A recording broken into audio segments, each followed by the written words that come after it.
28 April 2025, 28 of April 2025। आज का divine message, goddess guidance, universal message क्या है? आज यूनिवर्स आपसे क्या कहना चाहते हैं? आज के दिन आपको क्या जानने की ज़रूरत है? लेट्स सी एक्वेरियस कि यूनिवर्स की तरफ से 28 अप्रैल का डिवाइन और गॉडेस मैसेज क्या है, गाइडेंस क्या है। ये गाइडेंस आज के किसी पर्टिकुलर डे के रिगार्ड में हो सकता है या फिर ये आपकी लाइफ की ओवरऑल सिचुएशन के लिए हो सकता है। What a beginning. We have number 31 and we have number 41। Number 1, 111, बहुत सिग्निफिकेंटली दिख रहा होगा एक्वेरियंस को इन दिनों। 4 नंबर और 5 number, growth. We are all just stardust, universe का खुद कार्ड है यहाँ, और sunrise, do it for you. आपकी सबकॉन्शियस माइंड की एनर्जीज हमें क्या कहना चाहती है? Let's see. Aquarius, message from your subconscious mind. Message from your subconscious mind. Message from your subconscious mind. Message from your subconscious mind. Okay, scared boundaries.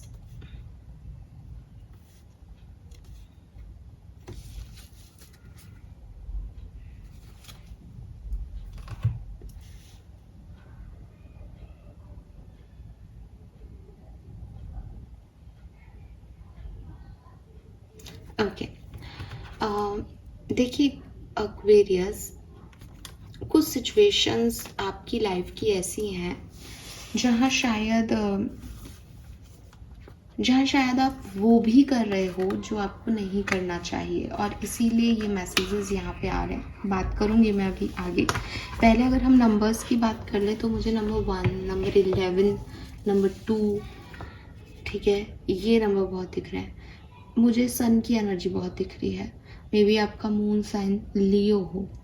And moon sign से याद आया, अगर आपके कुछ और राशियां हैं, जैसे आप में से काफ़ी लोगों को लगता है कि मैम हमें पता नहीं हमारी कुंभ राशि है या नहीं, तो अगर आप हर इंसान की 3 राशियां होती हैं। एक लग्न जिसमें वो पैदा होता है तो लग्न राशि होती है। एक चंद्रमा जिस पोजीशन में होता है, जिस राशि में होता है, वो चंद्र राशि होती है। और एक सूर्य राशि होती है। वेस्टर्न एस्ट्रोलॉजी सन साइन को मानता है, इंडियन वैदिक एस्ट्रोलॉजी मून साइन को मानता है। नाम के पहले अक्षर से आपका जो राशि बनता है दैट इज मून, ठीक है। लेकिन अब क्या हो गया, प्रॉब्लम ये आ गई यहाँ पे कि मेरा नाम उस अक्षर से रखा ही नहीं गया जो मेरा मून साइन होना चाहिए था। तो मेरे लिए नाम अलग है, मून साइन अलग है। तो ऐसी चीज़ों में हम वेस्टर्न एस्ट्रोलॉजी को फॉलो कर लेते हैं।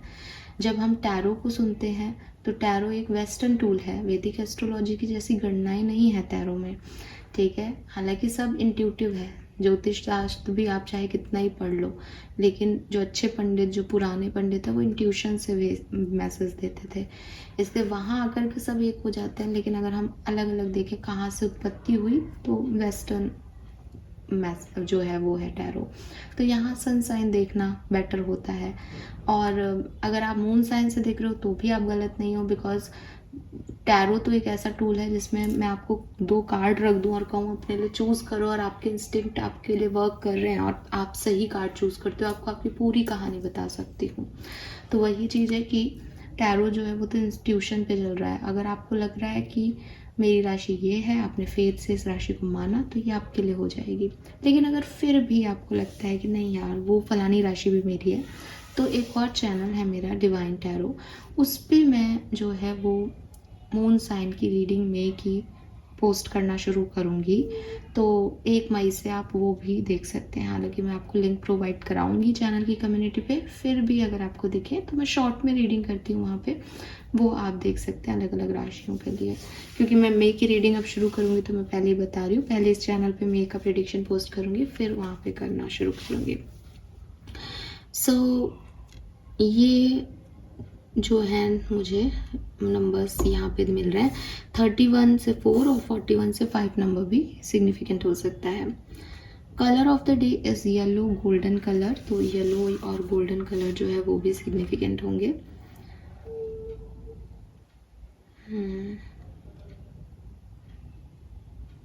और अभी एक दिन पहले न्यू मून आके गया है, मुझे लगता है आपको चंद्रमा की एनर्जी से जुड़ना चाहिए। आप मून एनर्जी से कनेक्टेड हैं, आपको मून एनर्जीज अफेक्ट करने लग जाएंगी या लग गई होंगी, ठीक है।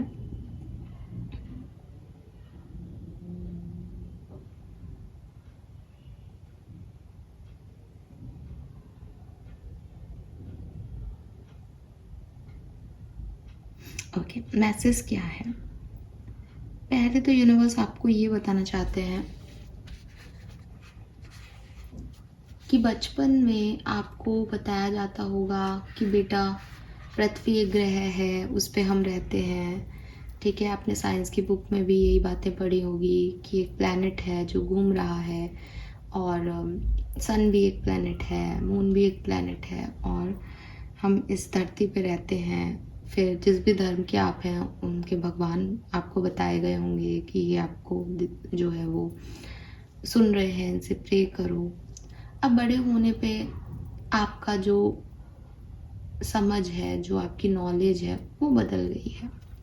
आप में से जो लोग स्पिरिचुअलिटी में आ गए, उन्हें पता है कि यार जब डायमेंशंस ही अलग अलग हैं, तो फिर फिज़िक्स में जो हमने लोग जो बातें पढ़ी, फोर्स या एक बिंदु और राइट लेफ्ट, गहराई चौड़ाई, ये सब, इन सब के जैसे हमारी जो पृथ्वी है वो कई सारी पृथ्वियाँ होंगी। और साइंस भी इस बात की अब पुख्ता कर रहा है कि एक सूरज नहीं, बहुत सारे सूर्य हैं। तो चीज़ें बदल रही हैं, सोच भी उसके हिसाब से बदल रही है। यूनिवर्स आपको कह रहे हैं कि आपको जिज्ञासाएं अगर होती हैं कि मैं क्या कर रहा हूँ, मेरे पे किसका ध्यान है, भगवान कौन है, तो आप इन सब चीज़ों में मत उलझो, ठीक है। साइंस अपना काम कर रहा है, स्पिरिचुअलिटी आपको कई किताबों के माध्यम से बहुत सारी नॉलेज देने की कोशिश करेगा। इम्पॉर्टेंट ये नहीं है आपके लिए कि कितनी पृथ्वियाँ हैं, कितने सूर्य हैं, आप कहाँ पे मौजूद हो, आपका क्या एग्जिस्टेंस है, या कितने डायमेंशंस हैं, ठीक है। आई होप कि आपको डायमेंशंस की थ्योरी पता होगी। कहते हैं ना कि एक स्वर्गलोक है, एक पितृलोक है, एक नर्क है, ठीक है, एक जिस पे हम रह रहे हैं। तो ऐसे कई डायमेंशंस बताए हैं कि अगर शून्य शून्य से जो है हम शुरुआत को देखें तो शून्य पहली चीज़ है। उस शून्य से जब हम राइट लेफ्ट की जर्नी तय कर सकते हैं, ठीक है, तो वो फर्स्ट डायमेंशन है। उस शून्य से हम राइट लेफ्ट और ऊंचाई की, गहराई की भी जर्नी तय कर सकते हैं, सेकंड डायमेंशन है। थर्ड डायमेंशन 3D वर्ल्ड जो है उसमें हम अभी रह रहे हैं, ठीक है, जहाँ पे हम ये तीनों ही चीज़ें कर सकते हैं। तो ये जो है ये 3D वर्ल्ड है। फिर 4D आ जाता है, फिर 5D आ जाता है। तो ऐसे कई बार आपने इस चीज़ को सुना होगा।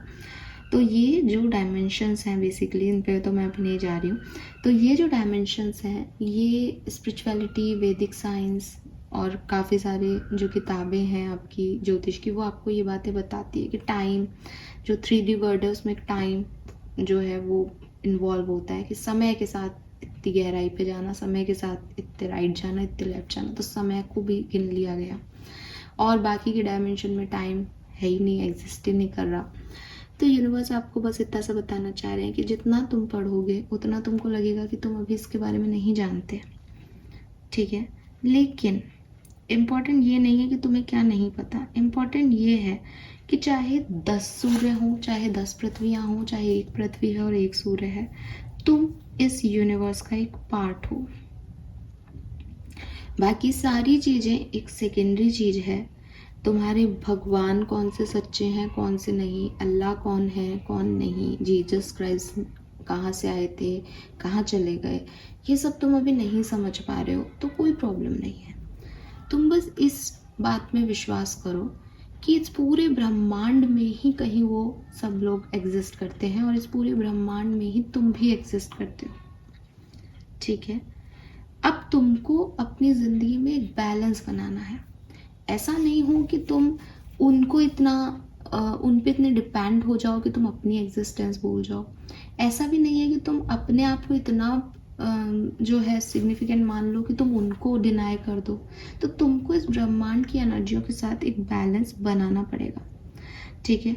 और जो तुमको लग रहा है कि मेरे साथ तो भगवान ये कर रहा है, मेरे साथ तो अल्लाह ये कर रहा है, इतना करने के बाद भी मेरी तो सुन रहे नहीं है जीसस, तो आपको इस सब से ऊपर निकलना पड़ेगा, क्योंकि जो आप देख रहे हो वहाँ पे आप हो और जिस व्यक्ति के साथ आप डील कर रहे हो वो है।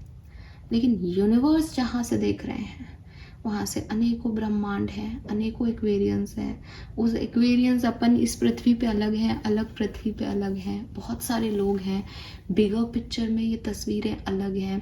अगर आप और ज़्यादा इस बात को नॉलेज लोगे तो आपको लगेगा कि ये सब इल्यूज़न चल रहा है, हमारे जैसे लोग ही किसी और डायमेंशन में सेम काम कर रहे हैं और हमें पता भी नहीं है। तो हम यहाँ भी हैं, हम वहाँ भी हैं। तो आप इस चीज़ में जितने गहरे उतरोगे आप पागल हो जाओगे। ठीक है, इतनी अथाह में नॉलेज है यहाँ पे, इतनी अथाह में। वो टाइम स्पेस वाली मूवीज़ बनने लग गई है, मेरे तो समझ ही नहीं आती क्या चल रहा है। तो ऐसी जिंदगियाँ अगर चल रही हों तो सोचो यहाँ पे क्या है यार। ये बिगर पिक्चर में तो मैं आपको कितने ही चश्मे दे दूँ तो आप नहीं देख पाओगे, लेकिन वो देख रहा है, उसको सब पता है। इसलिए कहाँ मुझे जस्टिस मिला, कहाँ मेरे साथ गलत हो गया, क्या मिरेकल है, क्या मिरेकल नहीं है, इन सब चीज़ों में मत उलझो। अपनी एग्जिस्टेंस के साथ बैलेंस करो जितना तुमको पता है उसमें। बाकी के आउटकम और क्या होगा, क्या हो रहा है, इसको उस पर छोड़ दो, ये मान के कि मुझे तो पता ही नहीं है ना कुछ, मेरे को तो नहीं पता कि क्या सब हो रहा है, बिगर पिक्चर में क्या तस्वीर है। आपको पता है, आप अच्छा ही करोगे। और हमेशा एक ग्रैटिट्यूड और थैंक यू यूनिवर्स के नाम जो है वो करते रहें समय समय पर, बिकॉज वो आपको संभाल रहा है। उसने इस ब्रह्मांड में आपको भी एक जगह दे रखी है, क्या इतना काफ़ी नहीं है? ठीक है, तो ग्रैटिट्यूड देने से तो कभी पीछे मत हटना। दिमाग में जो सवाल आ रहे हैं उनके जवाब शायद मैं किसी को दे रही हूँ यहाँ पे, इसलिए ये मैसेज आया होगा कि बिगर पिक्चर में चीज़ें कुछ और हैं, जो आप सोच रहे हो ये वैसा बिल्कुल भी नहीं है। तो यूनिवर्स पे ट्रस्ट करो, ठीक है। Then we have sunrise. Sunrise का मैसेज आपको क्लियरली कह रहा है, do it for yourself. अगर आपको लगता है कि मुझे ये काम फलाने व्यक्ति के लिए करना चाहिए, ये काम मम्मी के लिए सोचना चाहिए, इसमें उसकी अच्छाई है, और आपको लगता है कि मैं बहुत महान आत्मा की तरह काम कर रहा हूँ क्योंकि मैंने लोगों के लिए सोचा, ये लोग आपके लिए नहीं सोचेंगे। महान व्यक्ति वो होता है एक्वेरियस जो दूसरों के लिए काम भी करता है और कभी एक्सपेक्टेशंस भी नहीं करता, ठीक है, जो राम है। और आप और मैं राम नहीं हो सकते। ईश्वर बनना हमारे लिए नामुमकिन है। हम इसीलिए उनको पूछते हैं कि हम वैसे नहीं हो पा रहे हैं, ठीक है। अदरवाइज वो भी इंसान के फॉर्म में ही आए और हम भी इंसान ही हैं, लेकिन वैसा बनना बहुत मुश्किल है। तो एक कोटेशन भी चल रहा है ना आजकल कि मुझे लगता था कि मैं मेरे फादर जैसा हो जाऊं थोड़ा बहुत भी, फिर मुझे यकीन हुआ कि भगवान बनना मुश्किल है। तो वही चीज़ है कि आज की जनरेशन और शायद मेरे बाद वाली जनरेशन, तो हम तो बहुत ही अलग लोग हैं। हम में तो वो पेशेंस लेवल ही नहीं है, हम तो उस तरीके से चीज़ों को देखते ही नहीं है कि गुस्सा आए तो चुप रह जाए, बट वो लोग रहते थे। बुरी से बुरी सिचुएशन में भी बड़ों का आदर कर लिया करते थे। हमें तो मम्मी ने ये कह दिया तो गुस्सा आ रहा है तो निकल जाएगा, बाद में अच्छी सोल्स है तो बाद में जाके सॉरी बोल देंगे, लेकिन एक बार तो हो गया जो कांड होना था। तो ये जो चीज़ है ना, यूनिवर्स कह रहे हैं कि तुम महान नहीं बन सकते। तुम उतना ही दूसरे का कर रहे हो जिसमें तुम्हारा सेल्फ पूरा हो रहा है, या जिसमें तुमको लग रहा है कि हाँ ठीक है, उसमें भी तुम जता रहे हो, उसमें भी तुमको लग रहा है कि अरे मैंने इसके लिए किया ना, ये देख क्यों नहीं रहा ये, तो डोंट डू दिस। उससे अच्छा तुम अपने लिए कर लो। अब यहाँ पे 1-2% लोग ऐसे भी होंगे जिन्होंने अपना सच में त्याग दिया और दूसरे को दे दिया। जब हम अपने आप को त्याग देते हैं और सामने वाले की खुशी देखते हैं और हमारे मन में ये विषय आ जाए कि मैंने तो इसके लिए इतना कर दिया, वही त्याग खत्म, वही त्याग खत्म। मुझे याद है कि बचपन में वो चंदा लेने वाले लोग आते हैं तो रिसिप्ट देते हैं, तो मेरे फादर रिसिप्ट नहीं लिया करते और लाइक पापा रिसिप्ट तो लो, आजकल तो सबका रिसिप्ट होता है। तो पापा हमेशा ये कहते हैं कि दान का क्या रिसिप्ट लेना, दान तो दूसरे हाथ को नहीं पता चलना चाहिए, तो मैं रिसिप्ट लेके क्या घर में रखूँ? ठीक है, जहाँ गया मैंने दान के नाम पे दे दिया, तो वो चीज़ है। प्रैक्टिकलिटी क्या है, नहीं नहीं रिसिप्ट तो लो, कहाँ जा रहा है, सही जगह जा रहा है या नहीं ये तो पता करो, वरना वो जेब में ले जाएंगे। भाई अगर वो पूरा ही फ्रॉड होगा तब भी वो जेब में जा रहा है। चैरिटी में आप रिसिप्ट क्या ले रहे हो, चैरिटी में आप क्या माइंड सेट रख के दे रहे हो? अगर आपको इतना ही है तो आप जा कर के देखे आओ, और जब आपने पैसा निकाल के दे दिया तो उसकी तो पूरी वो फर्जी हो सकती है बुकलेट, वो व्यक्ति फर्जी हो सकता है। इतना सोचते रहेंगे तो फिर दान क्या? तो वही चीज़ है आपके लिए भी कि अगर आपको महान बनना है और आपने कोई अच्छा काम किया तो उसको गिनो मत बार बार माइंड में। और अगर आपको लगता है कि अरे यार मैं ही कर रहा हूँ, ये तो नहीं कर रहे, छोड़ो उनको और अपने लिए जीना शुरू कर दो। आपका कर्म सेल्फ लव में भी उतना ही पवित्र रहेगा जितना आप दूसरों के लिए कर रहे हो, क्योंकि अपना ध्यान रखना, अपने लिए काम करना भी उतना ही ज़रूरी है धर्म में जितना कि दूसरे के लिए करना और दूसरे के लिए जीना है। ठीक है, बहुत सारे आपको इतिहास में ऐसे लोग मिलेंगे जिन्होंने अपने लिए, अपने देश के लिए, अपने लोगों के लिए जो है वो युद्ध लड़े और वो मोक्ष को प्राप्त हुए क्योंकि उन्होंने सही किया उस समय अपने लिए जी के। तो आपको भी यही कहा जा रहा है। और अगर आप दूसरों के लिए जी रहे हो देन दिमाग में नहीं आना चाहिए ये बात कि हम दूसरों के लिए कर रहे हैं।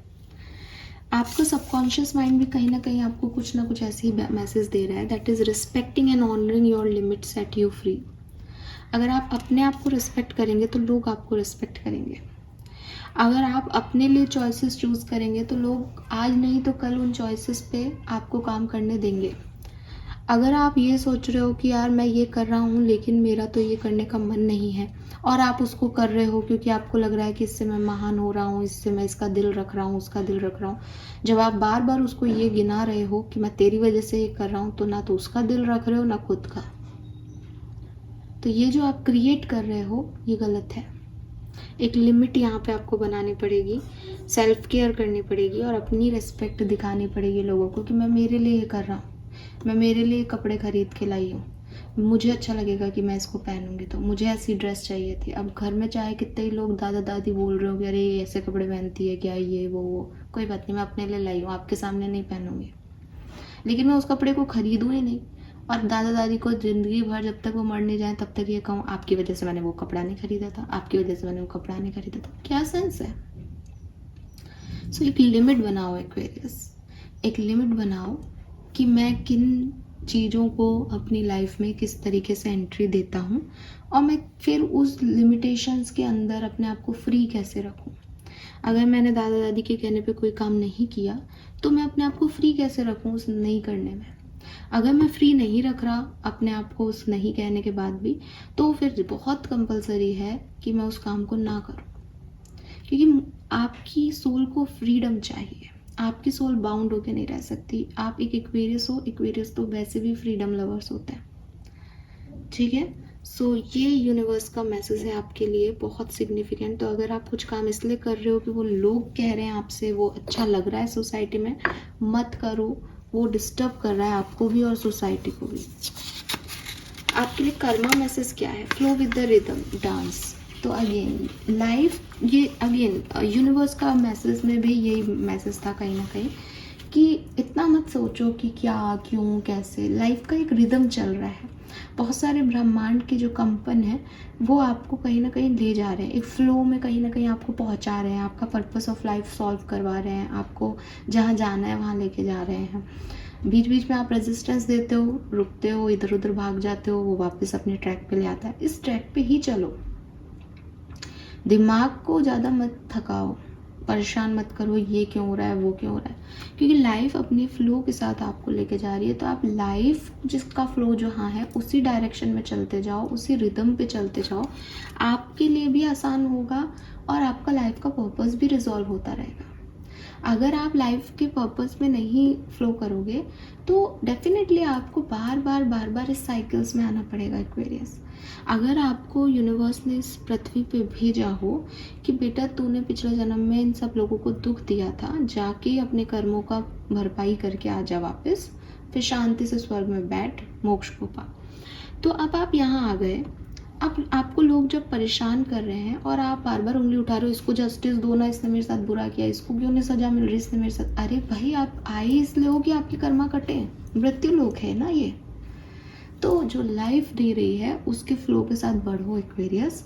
रेजिस्ट करोगे तो खुद ही परेशान होगे, किसी का कुछ नहीं जा रहा।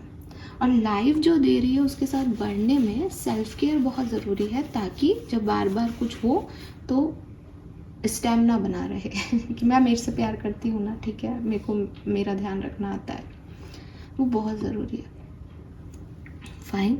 सो आई डोंट नो ये किसके लिए मैसेज है, बट सिग्निफिकेंट मैसेज है, सबके लिए एक ओवरऑल एनर्जी नहीं आ रही। This is all for you. Hope ये आपसे रेजोनेट होंगे। चैनल को लाइक और सब्सक्राइब कीजिएगा। Bye bye.